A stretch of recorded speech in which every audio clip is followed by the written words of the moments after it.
beautiful souls. Welcome to Readings with Rachel. I'm Rachel. I'm glad you're here.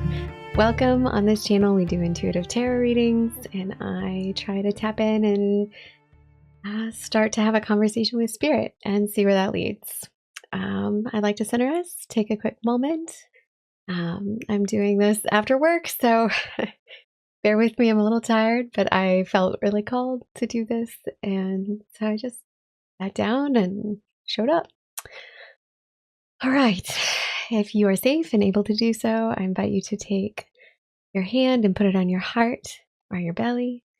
Hold your cards, hold a crystal, whatever speaks to you in this moment as we take 3 deep collective breaths together, allowing your body to soften. Can have your feet touch the floor, ground in. Start to soften your shoulders. All right.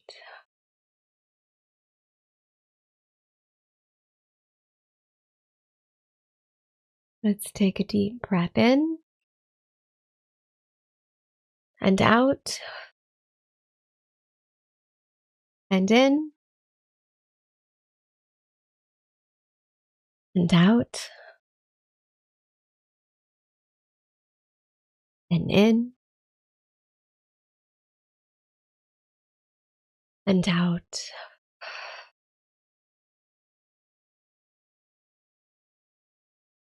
Thank you, Spirit, for being with us in this reading tonight. May we have eyes to see and ears to hear the wisdom messages in these cards. All right, let's begin. Whew, okay. I'm using the Earth Woman Tarot deck again. I already had one drop, so I'm gonna put that right there. And yeah, all right, Spirit, what are some of the things that we need to notice? Energy ahead, what's coming up for us as a collective?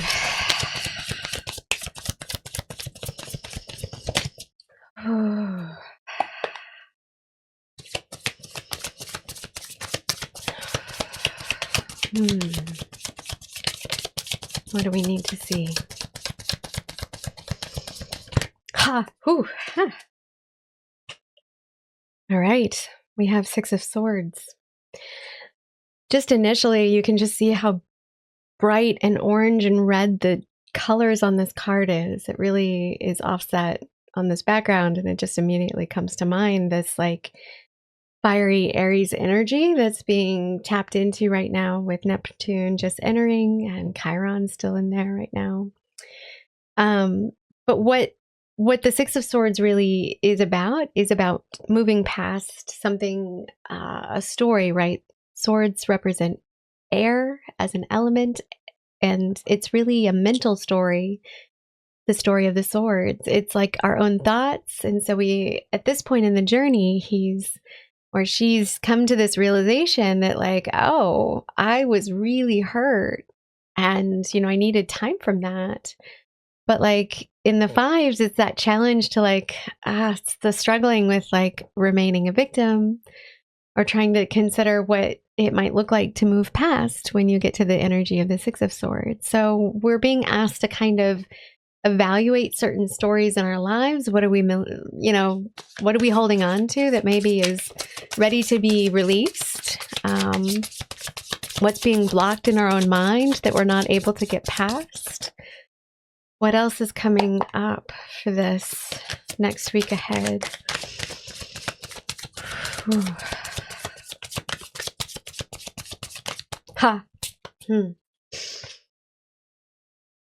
Interesting. 10 of Pentacles. This card is always assigned to me of this kind of general abundance, and when we get to this point in the 10s, we've reached this point of the energy of the Pentacles represents the element of earth, and it really represents the things that create stability for us while we're here on earth. And these things are resources, and they kind of represent the bodily aspect of being physically here.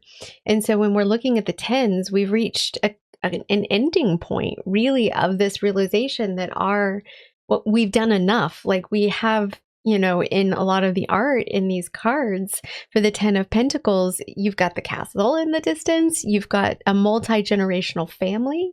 And so you're really looking at it from this working through the generation of your lineage in order to care for your next generation, and so it's looking further and further ahead. And so we might be asked what storylines are coming up for us in these next couple of days and weeks ahead that really pertain to how we feel about our own security in our life. With Uranus going through Taurus right now, that's the energy of the pentacle, right? It's very earthy, and it's this kind of, I take care of my own, I also take care of myself, and it's this very beautiful feminine energy. But at the end of the day, it's that sense of luxury, which is what also this card can often represent. All right, Two of Pentacles. This is a pretty card. Let me get it out of the light so you can kind of see it. She's dancing in this beautiful dualistic kind of dance with, the moons or the pentacles, and some of them, they're like the sun and the moon, or mandalas and certain artworks and stuff like that. It's a beautiful representation of the energy of like these things that are coming into your life. Like you're starting to manifest them, right? You were given the seed of creation for the initial thing that you wanted to have, right? Like that job that you wanted to have. Well, now she's got the job, but maybe she's like taking on a lot right now for herself, and therefore she's juggling a lot in her life. These are working mothers. These are working parents across the board. These are people who have multiple responsibilities, no matter how you slice it. And so all of us are going through this juggling act of sorts of like, we're being compressed, right, for time, it seems like. And it's like this pressure cooker that we've got a lot of things that we're holding up in the air. And, there's kind of stormy seas in the background for her, but she's on higher ground here. So she's trusting in that this flow that she's got going with that infinity sign in the artwork is just this balance of, okay, well, I got to trust that the process is going to flow, right? I can't stop now, guys. I got to keep going to see where this really yields. So I think that's a really exciting energy. The challenge for us is really going to be how do we focus? How do we balance? How do we get to higher ground enough so that we can stabilize, so that we can continue this process? All right, what else, Spirit, do we need? What are the challenges? Whew. Sorry. 1 second. Few cards popped out. Oh, all right. Additional cards for our challenges. We have the Hierophant and the Seven of Cups. And these are truly meant to be read together. When I see this, it's this, we're going to potentially have this need to choose, right? So twos are ultimately about a choice. Like, what are we putting our energy towards? And when I see with the additional challenge of the Seven of Cups, which is also a choice card, really, right? You're being offered this in the same energy emotionally, right? So we have to really trust in our own intuitive process in this choice of where we're putting our energy towards and where we're investing our time and where we're truly like looking at things from a higher point of view. This choice that we're having to make from an intuitive point is restructuring us in this. Hierophant is really about the traditions and the institutions that we have in our lives, be that religion, be that schools, be that government, like all of the things that go together with this kind of implementation of a society that are good structures that we can have, but this creates this belief system for us as a culture. And so this is something that we're having to kind of navigate in a different sense. We're needing to choose intuitively. Like some of these cups are beautiful in their rewards, and others pose some pretty harsh consequences. And, you know, neither choice is wrong necessarily. They're all going to give you an experience that you'll learn from. But when you choose intuitively through love, like, you're going to have a better time. So I'm certainly going to be operating with my intuition, you know, moving ahead, and like choosing to be careful about what belief systems, what institutions are being represented, which ones are being highlighted, and why. So like all of these things, like how we invest our energy, it matters. All right. What advice? Thank you.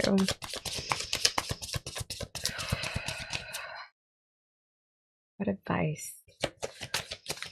What words? What advice do you have for us?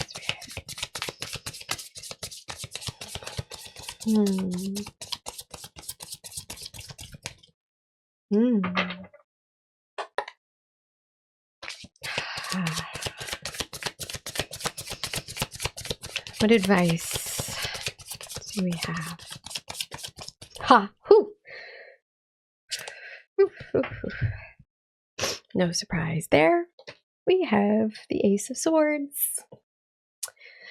Again, swords are about the element of air. The ace represents the new beginning of this element that is really about us at a mental level. Again, it's about the beliefs, the stories, and the things that we tell ourselves, the news, the information, the ideas that we have. And the ace is really about this new idea. But with it being reversed, you know, you might think that it's not seen or able to be seen yet. Maybe the advice is that we have to go inward to really consider all of what's coming up for us in these moments. As we're looking at a choice, I feel very compelled to, I love this so much. I felt very compelled to turn it over in that moment because it's the Magician. For some reason, I was like, it's a 1. And anyways, and so we've got another infinity sign. And, you know, that's just a beautiful reflection of that energy there, as above, so below, as we create within our own mental state and our own mind. Like, be careful, the ideas and the things that you're thinking and how you're thinking about it really matters. And so I think looking ahead, you know, things are coming in fast. Swords have a fairly quick energy to them. It can represent a lot of times a week, you know, whereas wands are days, and, you know, even faster energy for that. So in the next week ahead, you know, pay attention to your thoughts, your dreams, the things that you're writing down. Automatic writing is really, really good for this combination here. You know, you never know what you're trying to ultimately manifest with the 10 of Pentacles here. This is like a beautiful end, you know, story. Like, that's the happy fairy tale card. I think there's hope in a lot of this, and I feel like there's an aspect to the Magician and how, you know, a lot of the energy that's out right now, it could really go and take a darker kind of turn there. And sometimes this energy of it being reversed is like, be careful not to be manipulated. Like, there's an aspect of that. Just call attention to it. You know, don't be careful. Be careful of what you're thinking. Be careful of the thoughts. Are they your thoughts? Are they your thoughts? Yeah. How often do we think that? If it's a thought that you keep thinking, I guarantee you it's probably not from your own soul. Because your soul, you know, I know that, you know, when I look inward, like, there's just deep, you know, acceptance and love there. All right. Well, I was going to introduce the next deck, which is the Green Witch's Oracle deck that we used last week. And I'm starting to obsess with this deck. I love it so much. And the artwork is just gorgeous, gorgeous, gorgeous. It's by Erin Murphy Hiscock. And she's also got some books with corresponding all the beautiful knowledge of herbology and everything about that. All right, we have rain. Let's see. 61. 1 second, guys.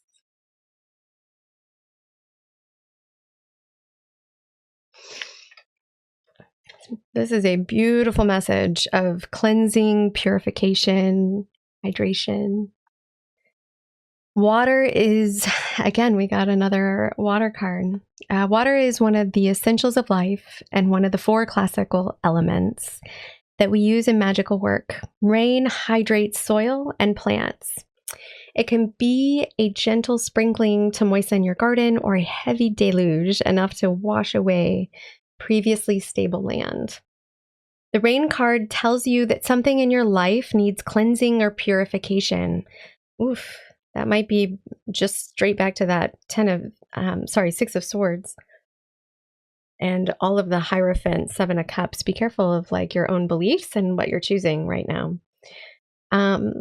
Something in your life needs cleansing or purification. It may be a light cleansing, or it may be a full-on reshaping of your entire situation. There may be a part of your life that is parched and needs, and I'm like parched as I'm reading this right now. That's interesting. There may be a part of your life that is parched and needs the rejuvenation of rain. Meditate on the warning that this card brings and use the energy of water to purify the imbalance. Let the rain wash away what overwhelms you. That's beautiful. You can also think in a reflection, is there a part of your life right now that is eroding due to an unceasing flow of unstable energy? Oof, that's beautiful. Unstable energy. This is the goal, right? Like she's kind of having to balance in this sense. There's a lot of hope of like where we can head with this at an internal perspective, right? This is changing energy. This is some major arcana cards with new beginnings, new ideas that are coming in. And we just have to trust in that process, right? That sword of truth that we keep, it pops up all throughout this storyline, is about our own sovereignty, our own authentic choice to remain true to our beliefs and like what we're investing our time to, and how we do that will either create, opportunities for us in a way that we could even, imagine that can really set us up. And a lot of it is just overcoming this narrative and moving past it. This is the feeling of letting go of certain things that no longer serve you, right? So, all right. I think I'm going to leave this here.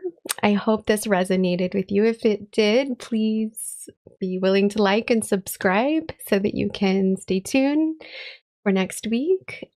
If you'd like to get a hold of me, click the More button below, and you can check out my website and get in touch. Or buy me a coffee. I hope that you will remain calm in your ability to navigate and juggle some of the energy that's coming up. May you remain, authentically true to your choices and how you're operating in your own beliefs this week. May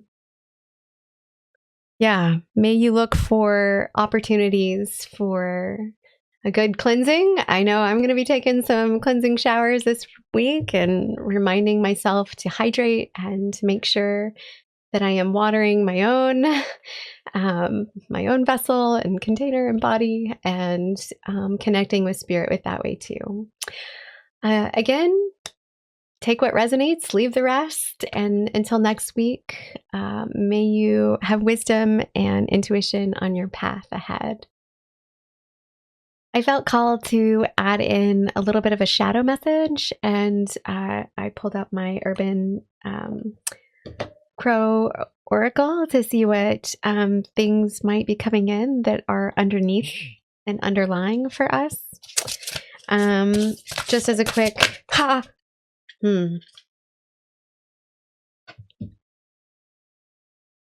freedom.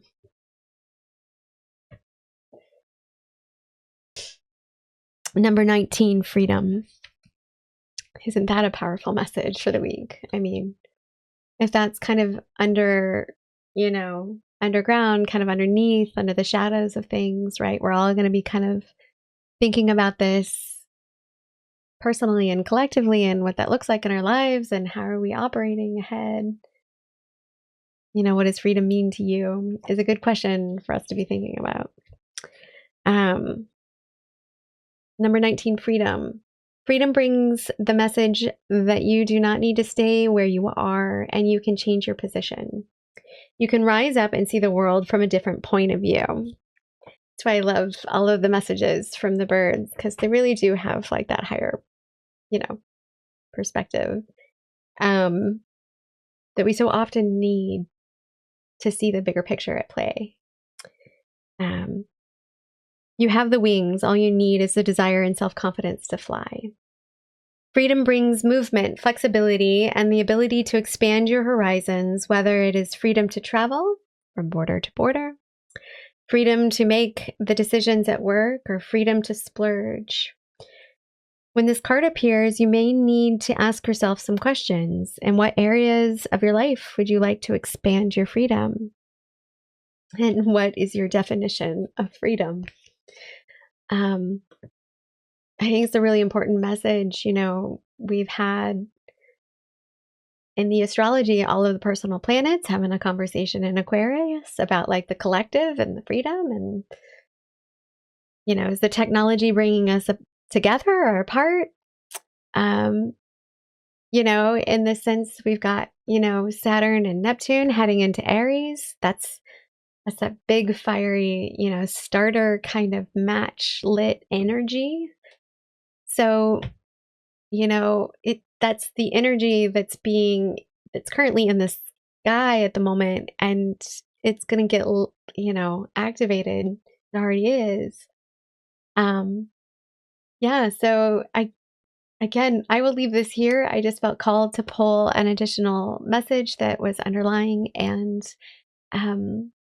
certainly something worth thinking about. And what does freedom mean to you? Something that I will certainly be thinking about this week as well. All right. Wishing you all the best, love and light, and trust the process on the journey ahead.